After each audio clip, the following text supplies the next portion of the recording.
Hello readers, welcome back to Reads with Room B. Before we get into our read, I would like to take a moment to say well done to all those who have been collecting their GCSE results, and to wish each and every one of you the very best of luck as you move into the next stage of your education. I am super proud of you. You have done very, very well considering what life has been like the last two years. You are amazing. For our American readers and listeners, the GCSEs are like getting your high school diploma, and they help get you into your next stage of education. You need them to go on to college. Now, with that being said, let's move into this week's chapter, which is The Garden of Live Flowers. Ready? Let's read.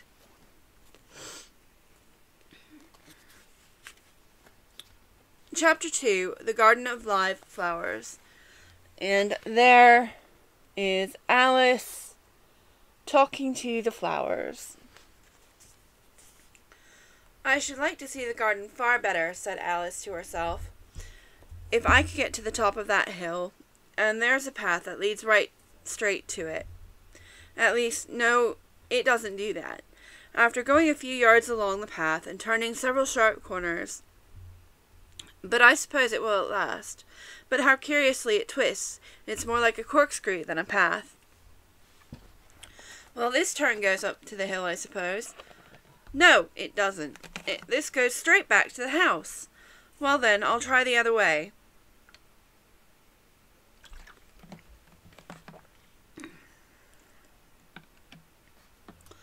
And so she did, wandering up and down, trying turn after turn, but always coming back to the house. Do what she would. Indeed, once when she had turned a corner rather more quickly than usual, she ran against it before she could stop herself. It's no use talking about it, said Alice, looking up at the house and pretending it was arguing with her. I'm not going in yet again. I should know I have to get through the looking-glass again, and back into the old room, and there would be an end to all my adventures. So resolutely, turning her back upon the house, she set out once more down the path. I am stuffed up today.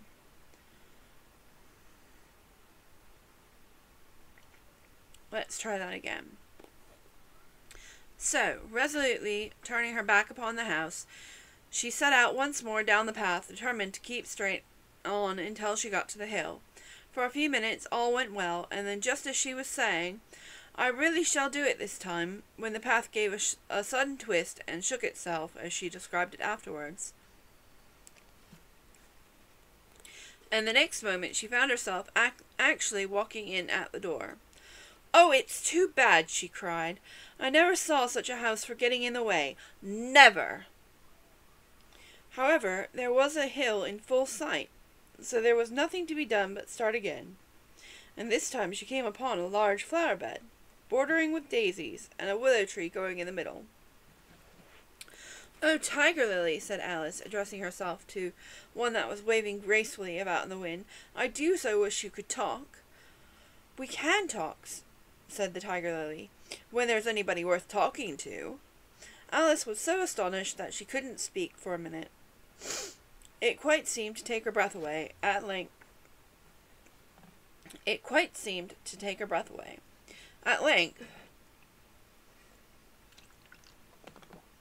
as Tiger Lily only went on waving about, when she spoke again in a timid voice, almost a whisper, Can all the flowers talk?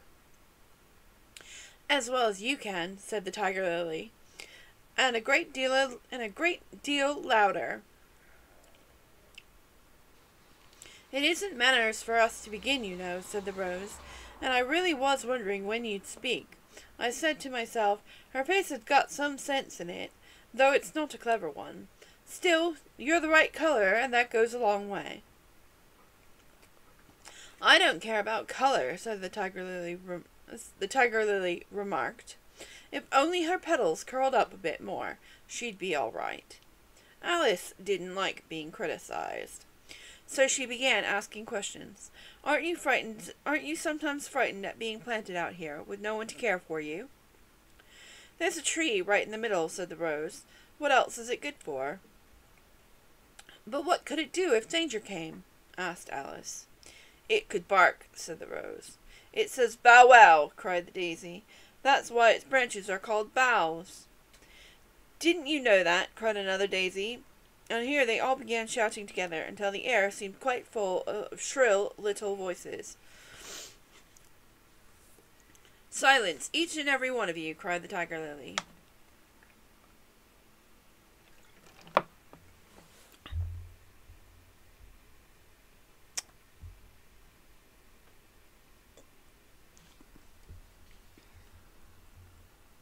Waving itself passionately from side to side and trembling with excitement.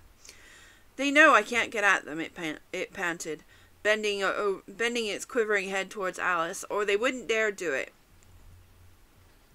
Never mind, said Alice in a soothing tone. Stooping down to the daisies, who were just beginning again, she whispered, If you don't hold your tongues, I'll pick you. There was silence for a moment, and several of the pink daisies turned white. That's right, said the tiger lily. Daisies are the worst of all. When one speaks, they all begin together, and it's enough to make anyone wither to hear the way they go on. How is it you can talk so nicely? Said Alice, hoping to get it into a better temper by a compliment. I've been in many gardens before, but none of the flowers could talk. Put your hand down and feel the ground, said the tiger lily. Then you'll know why. Alice did so. It's very hard, she said, but I don't see what that has to do with anything. In most gardens, said the tiger lily, they make the beds too soft so that the flowers are always asleep.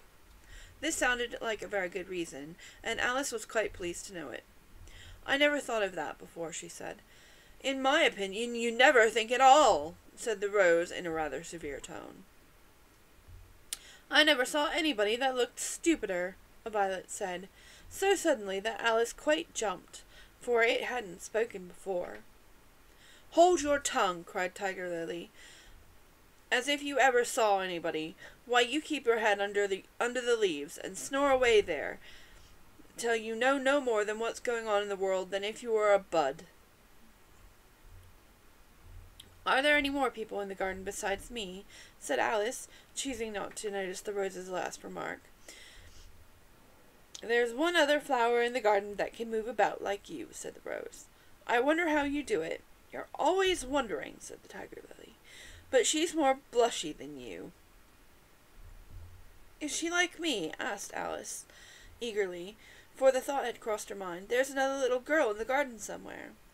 Well, she has the same awkward shape as you, said the rose, but she's redder, and her petals are shorter, I think.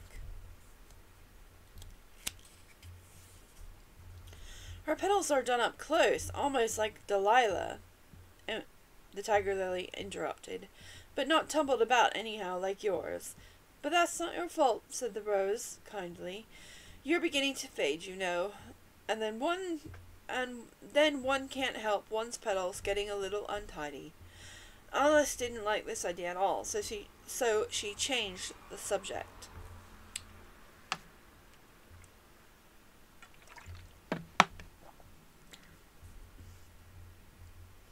She asked, Does she ever come out here?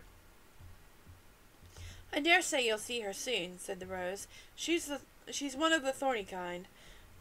Where does she wear her thorns? Alice asked with some curiosity. Why, all around her head, of course, the rose replied. I was wondering you hadn't gotten some too. I thought it was a regular rule.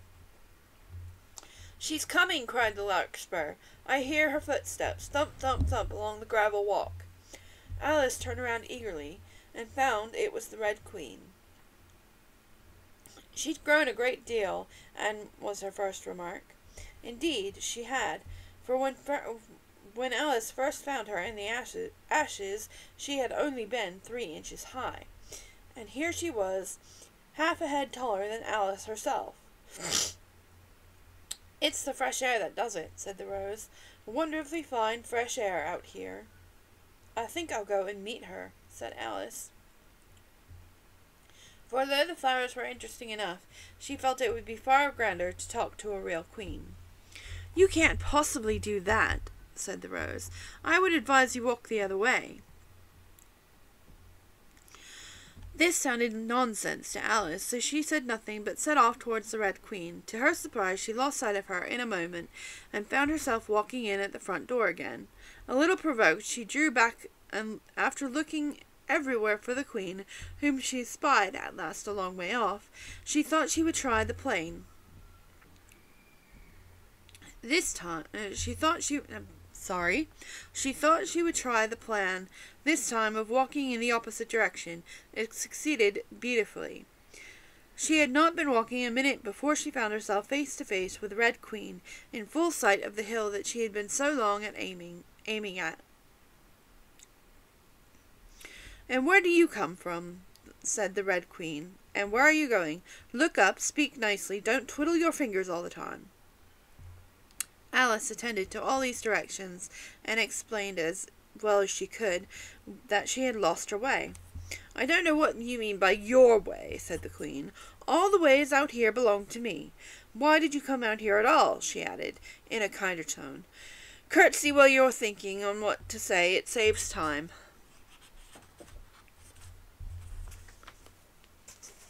And here is Alice talking to the Red Queen.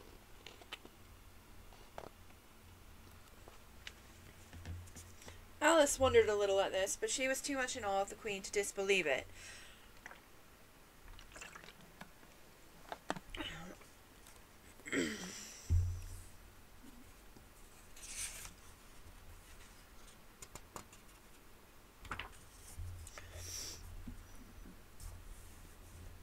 "I'll try it when I go home," she thought to herself.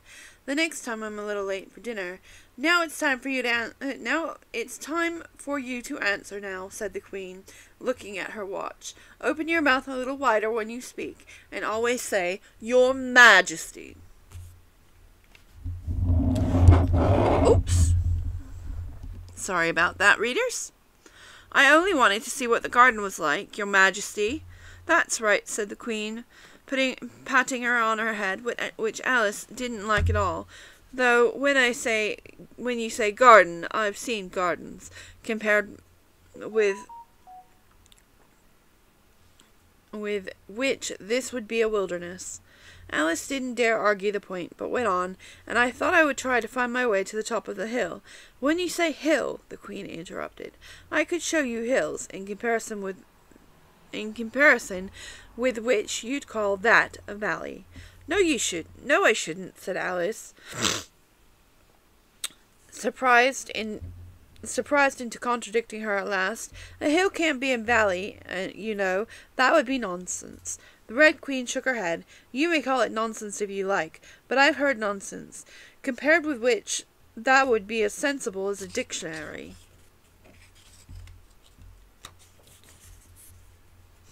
Alice curtsied again, as she was afraid from the Queen's tone that she was a little offended, and they could walk on in silence till they got to the top of the hill. For some moments Alice stood without speaking, and looking out in all directions all over the country. A most curious country it was. There were a number of tiny little brooks running straight across it, from side to side, and the ground between was divided up into squares by a number of little green hedgerows that reached from brook to brook. "I declare it's marked out just like a large chessboard," said Alice at last. "There ought to be some men moving about somewhere, and so there are," she added in a tone of great delight, and her heart began to beat quick with excitement as she went on. "It's a great huge game of chess that's being played all over the world. It's as if all over the world. If this is a world at all, you know. Oh, what fun it is! Oh, how I wish I was one of them. I wouldn't mind being a pawn, if only I could join. Though, of course, I should like to be a queen best." She glanced rather shyly at the real Queen as she said this, but her companion only smiled pleasantly, and said, "That's easily managed. You can be the White Queen's pawn if you like, as Lily is too young to play. You're in the second square to begin with. When you get to the 8th square, you'll be a queen." Just this moment, somehow or other, they began to run. Alice could not quite make out, in thinking it over afterwards, how it was they began. All she remembers is that they were running hand in hand, and the Queen went so fast that it was all she could do to keep up with her, and still the Queen cried, "Faster! Faster!" But Alice felt she could not go any faster, though she had no breath left to say so. And that was the most curious part of the thing. And there is Alice and the Queen looking out over the chessboard country.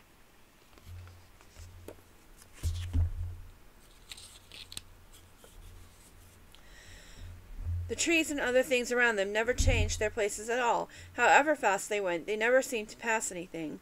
"I wonder if all the things move along with us," thought poor Alice, puzzled. And the Queen seemed to guess her thoughts, for she cried, "Faster! Don't try and talk." Not that Alice had any idea of doing that. She felt as if she would never be able to talk again, and she was getting very much out of breath. And still the Queen cried, "Faster! Faster!" and dragged her along. "Are we nearly there?" Alice managed to pant out at last. "Nearly there?" repeated the Queen. "Why, we're past it 10 minutes ago. Faster!" And they ran on for a time in silence, with the wind whistling in Alice's ears, almost blowing her hair off her head, she fancied. "Now, now," cried the Queen, "faster, faster!" And they went so fast that at last they seemed to skim through the air, hardly touching the ground with their feet, until suddenly, just as Alice was getting quite exhausted, they stopped. And she found herself sitting on the ground, breathless and giddy.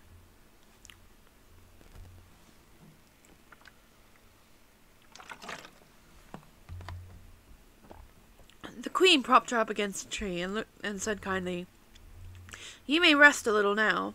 Alice looked around her in great surprise. "Why, I do believe we've been under this tree the whole time. Everything's just as it was." "Of course it is," said the Queen. "What would you have it?" "Well, in our country," said Alice, still panting a little, "you generally get somewhere else if you ran very fast for a long time, as we've been doing." "A slow sort of country," said the Queen. "Now, here, you see, it takes all the running you can do." And here is the Queen and Alice running and running faster and faster. It takes all the running you can do to keep in the same place. If you want to get somewhere else, you must run twice as fast. "I'd rather not try, please," said Alice. "I'm quite content to stay, only I'm so hot and thirsty." "I know what you'd like," said the Queen, good-naturedly. She took out a little box out of her pocket. "Have a biscuit." Alice thought it would not be civil to say no, though it wasn't at all what she wanted. She took it and ate it as well as she could. It was very dry, and she thought she had never been nearly so choked in all her life. "While you're refreshing yourself," said the Queen, "I'll just take the measurements."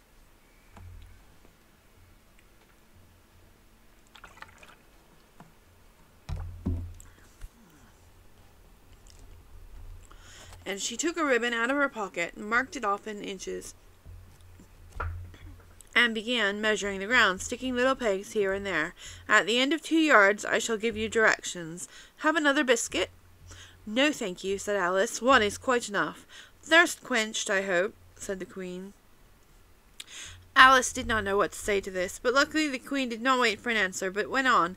"At the end of 3 yards I shall repeat them, for I fear you're forgetting them. At the end of 4 I shall say good-bye, and at the end of 5 I shall go." She had gotten all the pegs put in by this time, and Alice looked on with great interest as she turned to the tree and began walking slowly down the row. At the 2-yard peg, my apologies, reader. At the 2-yard peg she faced round and said, "A pawn goes 2 squares in its first move, you know. So you very quickly go through the 3rd square. By railway, I should think. And you'll find yourself in the 4th square in no time. Well, that square belongs to Tweedledum and Tweedledee. And the 5th, mostly water. The 6th belongs to Humpty Dumpty. But you make no remark. I didn't know I had to make one just then, Alice faltered. And here is the Queen pegging out the squares.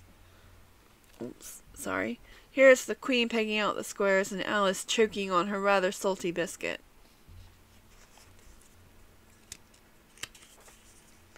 You should have said, the Queen went on in a tone of grave reproof.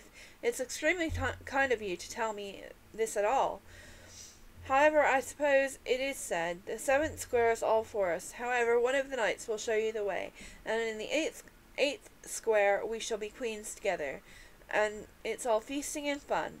Alice got up and curtsied and sat down again. At the next peg the Queen turned again. And this time she said, "Speak in French when you can't think of a thing for English. Turn your toes out when you walk, and remember who you are." She did not wait for Alice to curtsy this time, but walked quickly on to the next peg, where she turned for a moment and said, "Goodbye," and hurried on to the last. How it happened Alice never knew, but exactly as she came to the last peg, she was gone. Whether she vanished into the air, or whether she ran quickly into the woods, and she can run very fast, Alice thought. There was no way of guessing, but she was gone, and Alice began to remember that she was a pawn, and it would soon be time for her to move on. And that is the end of today's chapter. Next week we will have chapter 3, The Looking Glass Insects. Until next time, readers, bye!